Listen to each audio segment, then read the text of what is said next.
Hello everyone, this is Lynx Tetsu.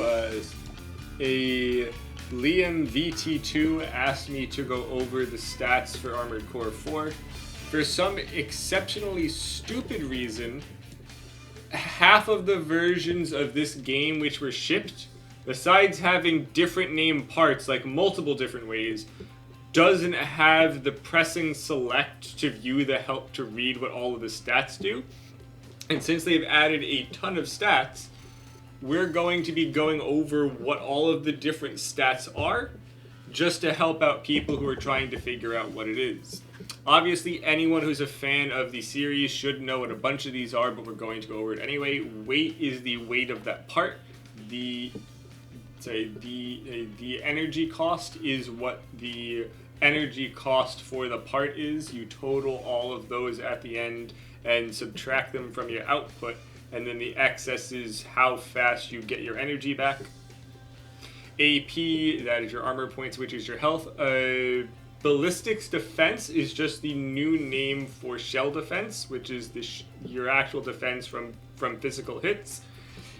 EN defense is just energy defense but shortened, which is how well you block energy damage from basically lasers, as well as Kojima. Kojima type weapons are also energy. The PA rectification stat, which is new, is basically how much damage the primal armor blocks. This goes both towards the shell as well as energy, while the PA durability is basically how thick the primal armor is, or just how well it helps not getting chipped away. Certain weapons, like just as you're hit, the primal armor bar is going to drop. The durability is basically how much health it has, or just how easily it is armored to not just get peeled off. Once the primal armor is gone, you lose all of the defense from the PA rectification, start taking damage. Something new towards this game is stability is not just to stop you from getting staggered from your hit, or just from other things, because as you know, prior games there were multiple stability stats for the leg, for the defense stability, the landing stability, and so on. Now there's just one overall stat from all 4 frame parts, and this is also used for firing cannons without stunning yourself. Armored Core 4, everything's got the human plus of being able to fire cannons while you're moving or in the air, but you can also stun yourselves with them, so you need the stability to not stun when you're firing. Unfortunately, it isn't a one-to-one, you need this much for this much recoil or anything like that. Every weapon has a breaking point, which you can figure out on your own with just testing. Unfortunately, I don't have a spreadsheet on hand, because mostly when I play 4th gen, I don't do PvP, I speedrun, and I already know what the build is, so I don't have the breaking points anymore. I probably would a decade ago when it was still an active game. Actually, I was wrong, sorry. Armored Core for Answer puts the different stabilities onto every parts. Apparently 4 still has the leg stabilities, so I was wrong there. I am deeply sorry. Yeah, so I guess the head just has some of its own stability, which goes into all of the other parts. Maybe a multiplier in this case, but I'm pretty sure it's just... Actually, it is a multiplier. Looking at the stability stat here, this is in fact still an actual multiplier from your leg stat. That's times 4, then the leg is going to be a 1 point something.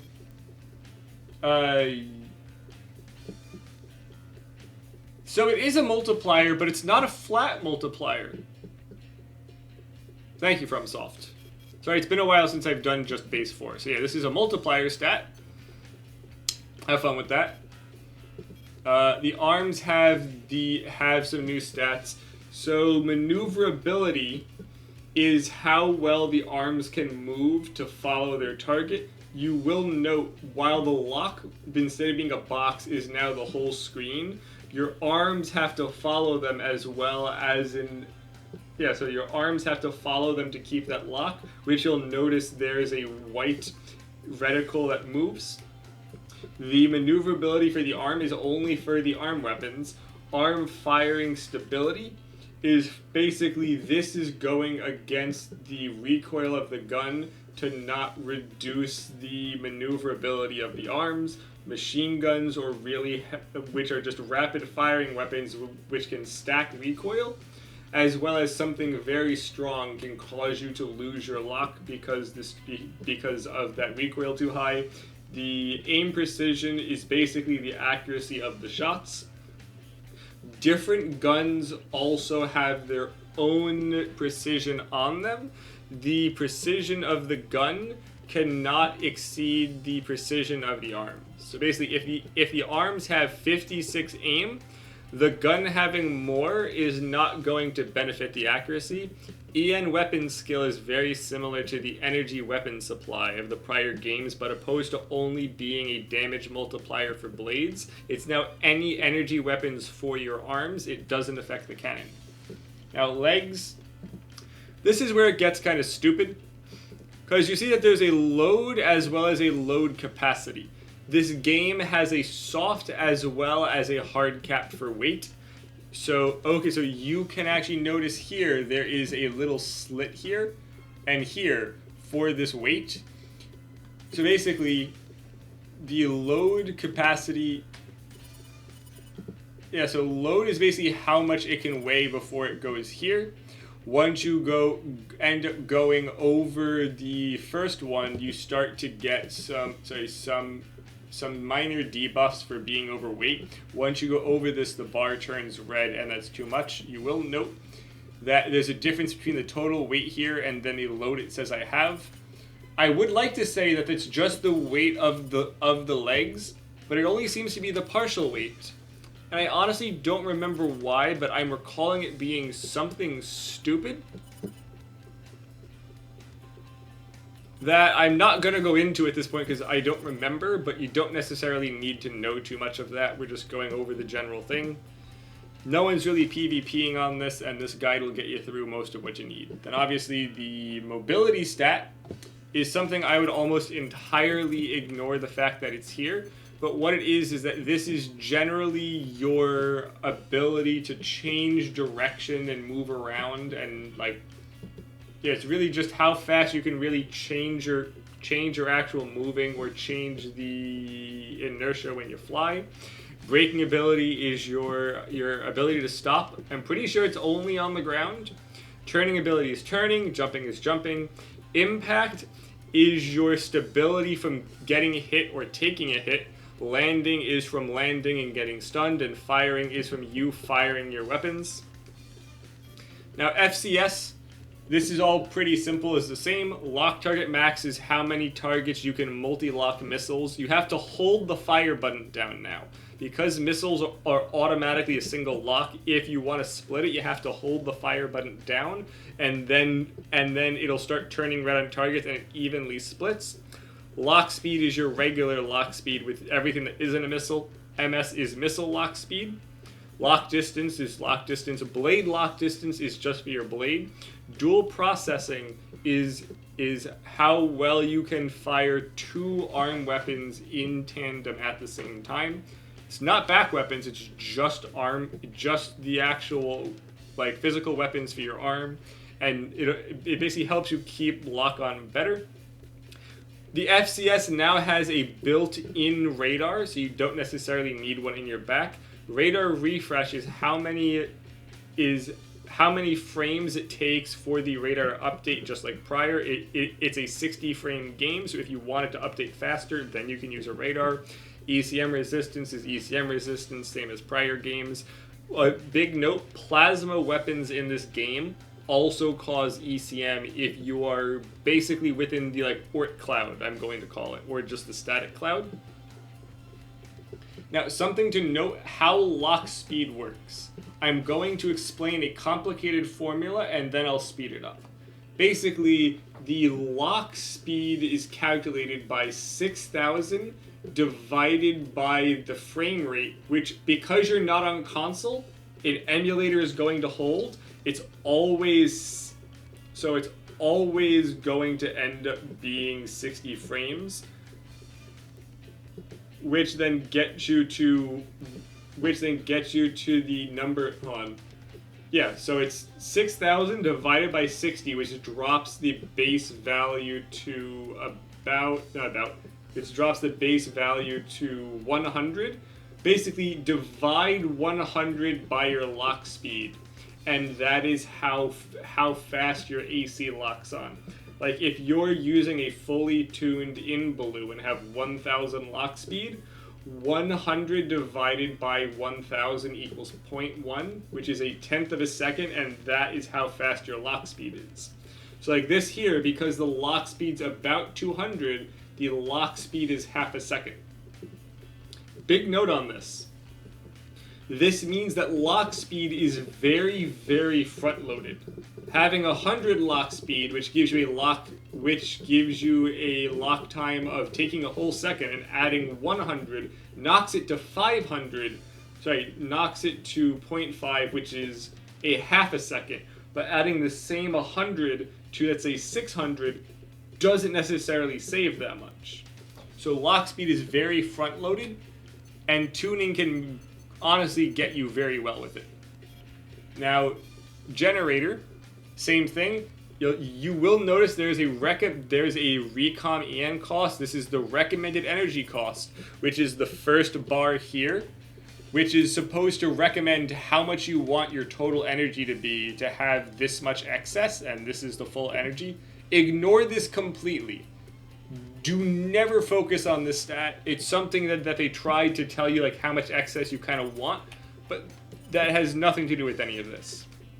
I would honestly recommend, if you can afford the weight, the 2 GAN generators are probably the best in the game. This one is lighter, has a massive cap for what you're getting for the energy output. Weight's good. The KP is a bit low on both of these. But again, if you're doing PvE, the KP isn't necessarily important. What the KP output is Kojima particle, which is how fast the primal armor bar comes back. KP, or Kojima particles, is basically the fuel for it. It is also consumed when using Kojima weapons that have to charge. But anyway, I would say always use the GAN. Just these two are good. For some reason, the large one doesn't have the L. And also, if you want more Kojima particles for the defense aspect, but don't really necessarily need as much capacity, the Alaya is also very nice, especially if you build a very PA heavy AC. Also, if you're using the base 1.0 regulation, it is very, very strong, and overboost in this game is very bad. So you're not going to be using it for the overboost purpose. So this is really good for building something based on that. The Alaya frame is also very strong for just the overall PA defenses. Like if you look, the Alaya frame, PA rectification and durability are very high for all the pieces. Now to go to this, opposed to having a single booster, you've got 4 now, which it's pretty simple. The horizontal thrust is going forward. This is the cost. Vertical is how strong you go up. It's not just the same anymore. This is the cost for that. Quick thrust is for the quick boost. The quick energy cost is how much it costs. So you will note this says it costs 62,000. You will also notice that like the Alaya generator does not even, it only has 40,000 capacity. It's very weird. This is how much it would cost if you're going for 60 frames. The quick boost duration is how many frames it lasts. Or about that. It's kind of not exact math, but either way, this here, while saying it costs less, cost more for the quick boost because it's longer. But this, again, base 4, they really fucked a lot of shit up. The following game, it's a lot easier, which is also why this is very confusing that they didn't give the ability to read the stats. Now, the back booster is going to be very similar for all of these, just it was only for that singular direction. The side is both sides. Overbooster. In this game, overboost does not work. You may find some joke uses for it. It's just awful. You're not even faster using it. Proper use of quick boosting is faster. So I would just say use whichever one has the lowest weight and energy cost and just call it a day. As for the actual weapons, most of this is basically the same. PA reduction is how much it chunks into the primal armor durability to basically shrink the person's bar. Once you get it to turn off, they'll start taking massive damage. PA piercing is for how much it goes through while ignoring the primal armor. You will note that obviously usually harder hitting weapons are going to have more. Energy also pierces primal armor better, while shell typically chips it away more. Or a very good way to view it is that generally the shell weapons, as well as with their higher fire rate, are great for chipping through primal armor, while the energy weapons are better for ignoring the primal armor and piercing through it. Explosive weapons, technically also in this game, explosive weapons count as shell damage, and they can really just chunk out PA very quick. Impact is obviously the impact to try to stagger someone. That goes against the person's defensive stability. Again, it's not one-to-one, I don't know why. Melee ability is how well the weapon can be used at close range or moved. Heavier weapons have got, as you can see here, have a lower melee ability, which means that it's harder for the arms to move them. So it's kind of a counter stat to the maneuverability for the arms. Recoil is obviously how much recoil that the actual weapons have. So the thing is, the recoil has to also keep in mind the fire rate, or how fast it actually fires, which is going to be shown as reload time. Reload times the fire rate. I don't know why, but that is also in frames. So it's kind of a bar you can't see that builds up until you lose lock. So aim precision, as I said prior, that's just the aim precision.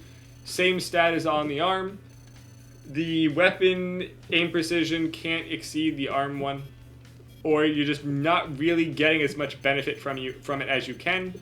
Which you'll also see for base 4, the aim precision on most of the weapons is very, very high. Even the machine guns, until you get to like the shotguns. So generally, this is also a weapon stat that you can entirely ignore, because they just gave everything besides shotguns a very high aim precision, fixed in the sequel. But either way, it basically means your accuracy is mostly done by your arms. Now, initial speed is the ballistic velocity of the bullet, properly named in the sequel. In this, it's initial speed. There's like 5 versions of this game in English. The translations of all of them except one are just awful, and they're missing features. I don't know what happened, but initial speed is ballistic velocity. Firing range is the recommended firing range for the actual weapon. For some reason, range coverage is not in the same units as firing range. I can't tell you why.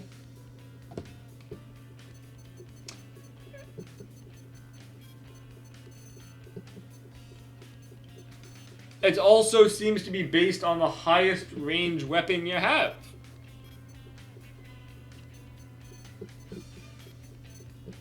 And for some reason, laser rifles just max it out.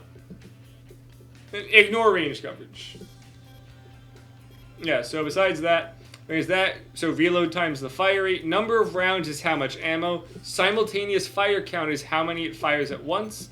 You're really only going to need to know this for like certain laser rifles will fire multiple at once. That may actually only even be the sequel. This may not do it. Certain backs might. So that's really mostly useful for shotguns and missiles. As for the rest of it, cost per rounds, how much it costs. Shot for energy is, again, how much energy it costs from your actual capacity. So, the reason these two don't have stats, the PS3 version outside of Japan didn't get the last several regulations because Sega shut it down. The Armored Core Discord has a copy of the Japanese ones that someone translated for us and then converted the file to a US file. Unfortunately, they missed some of the stats on only several grenades. Everything else is fixed. So unfortunately, while it shows over here, it doesn't show over here. So they still work, you just can't see their stats. Also, when you see this for something with a mag reload time, something like an actual rifle, which has an actual magazine, the magazine also has its own reload time. Like this one has a magazine capacity of 6. It has 60 magazines, meaning it has 360 ammo. It shows number of rounds here. For some reason, it splits it to magazines here. But that's basically this regular thing there. As for the backs, when you're using missiles, there is a max target count. It tells you how many it fires at once, and then rapid fire count is how many chains it does. So in this case, this fires 32 as one cloud, 16 as one cloud, 3 as 2 clouds, so it's 3 and then 3, so it fires 6. But because it only fires 3 at once, the max target count is 3, and it'll split 1 from each burst to all 3 targets, so each gets 2. Now where you can see this better is, let's say if we look at the plat, 16 times 1, so you can fire at 16 people. It's just a... So this is kind of weird because this fires 16 times, but it's counts of 1. So it goes 1, 1, 1, and just keeps firing until it says all 16, and those can go at different targets. This fires 8 in 2 clouds, so it's 8 and then 8, and this is a very tight spread. Also, rapid fire lag is how much time there is in between each missile firing. Acceleration is how fast they speed up to get to speed. Missile agility is how well the missile can turn. Please note, in this game and the sequel, the missiles add your own speed to their speed when they fire. It does not take into account direction. So whether you're going 1,000 forward or 1,000 backwards, it'll gain that speed. So this also counts burst speed, like quick boosting. So if you quick boost and fire them, they will go very fast. It also counts for quick boosting backwards and firing them at someone chasing you. Any other stats I need to go over here that'll pop up for a different thing? Obviously, firing range for non-missiles is the firing range. That's kind of the same. So, explosives have a blast radius. That is the blast radius, or how big their AoE is. Typically, the farther away you are from the center, then the less damage they will take. Yeah, there's also a melee ability for the back cannons, but your arm maneuverability is not taken into account on that stat. So that's just a flat one. So, Kojima weapons have to charge. The longer that they charge until fully charged, which there's a nice visual burst, these stats will actually multiply. You can one-shot people with these. They have a low ammo. They will consume primal armor to charge instead of energy to fire. They deal energy damage, and these stats multiply. Obviously, radars, I don't think we need to go into radars here. Shoulders are the extensions and work similar. Never use the buckshot. AS missiles are heat-seeking missiles. I'm pretty sure that they do explain a lot of what the types of things are, but they're all there. If anyone has a specific question of how a certain weapon works, please leave a comment on the video. Hangers work the exact same, that dropping something from your main arms picks up the hanger. Now, something different here is stabilizers, and to explain what this is, currently you can see I've got a grid up here which is tilted towards the right. This means, let me also remove any stabilizers that are on here. So basically, what this is how much weight you have towards that side. So here, because I've got extra weight left, I will move slower to my left, but faster right. And it also changes how fast you turn towards each side. I forget whether it's because I'm heavy left, I turn faster left, or also turn faster right, like how I move right. but in that case, it also works for forward and back. So if you just start tuning yourself far back, you will go forward faster. Also, in this one, but not the next game, they do have a small weight as well as energy cost. So you don't want to fill in every spot, you want just what you need to get it to work. Like for here, I could... Also, these get very high stupidly fast. The next game shrinks it down because there's way too much bloat in these stat numbers. But that's generally how it works. You want what you want to get. Either left and right balance is what I recommend, but if you're planning for it, you can weigh yourself left and then only move and circle around right to get the extra speed. Fine for single player, don't do it for multiplayer. And then you can tilt yourself back more to go forward faster, or tilt yourself forward to go back faster if you built an AC where you want to back kite and have them chase you. Now, as for tuning, this is a new feature opposed to how in Last Raven and Nexus you could tune each part.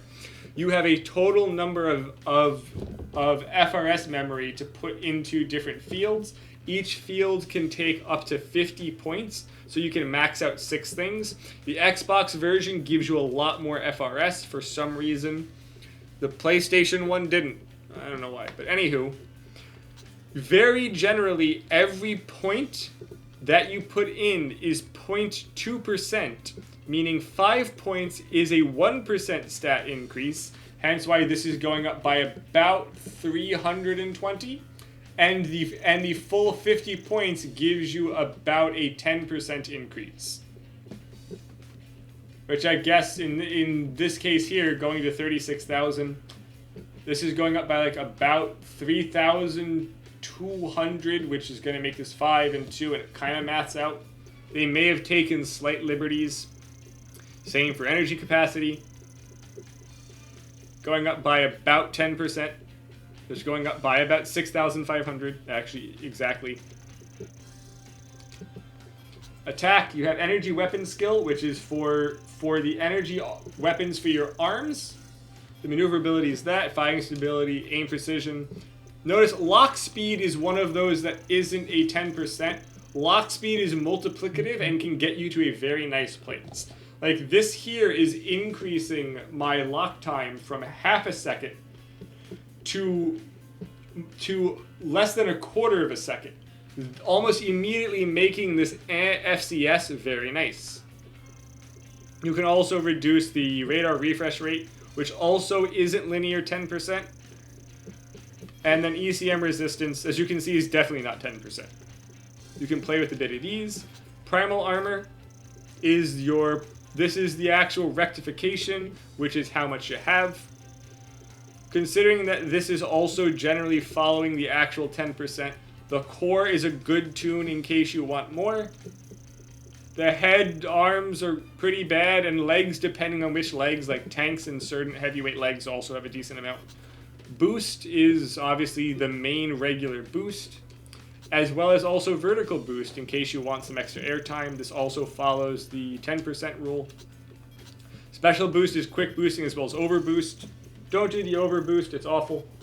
Mobility has the regular stat. This is not available in the following game. The whole stat generally isn't used, but this increases how well you can change direction to fight the inertia in the air. And steadiness is the stability. So in this case, the head one is quite nice to tune following the 10% rule because it actually will, because it does an actual multiplicative increase in this one, as well as the other ones to go with it. So thereby you can multiply them together. If you want recommendations on what to do, energy output and energy capacity are definitely ones that I would highly recommend. You're very mobile in this game. If you're using energy weapons for your arms, energy weapon skill, maneuverability is always good. You can never have too much. The aim precision, as you can see, also not multiplicative. So while I mentioned that a lot of the weapons have a very high base aim precision, it's kind of up to the arms, you can really fix it with this tuning. Notice that's basically a 60% increase. making it very accurate for most weapons.